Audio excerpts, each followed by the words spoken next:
Menteri Kewangan ketika itu, Lim Guan Eng, telah cuba untuk menyelamatkan tabung haji. Baru-baru tadi saya dengar Tenggara, Yang Berhormat Tenggara, mengatakan bahawa aset tabung haji dijual kepada syarikat-syarikat kelapa sawit di Sarawak, syarikat-syarikat Cina. Mana buktinya?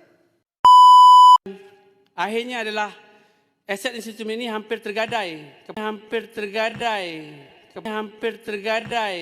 kepada bukan Islam. Ini disebut dalam Dewan ini. Ini bukan fitnah, bukan rekaan dan bukan modal politik kosong dan tak ada niat langsung pun untuk perkauman.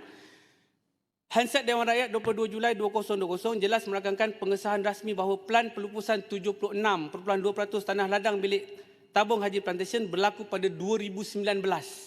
Tapi berjaya disekat. Kalau tidak berjaya disekat, saya pun tak tahu apa yang berlaku. Dalam Hansard 8 Disember 2020 pula, terbongkar surat unit perancang ekonomi, kini Kementerian Ekonomi, mendedahkan bahawa tanah subur seluas 6,514 hektar di Sarawak hampir diserahkan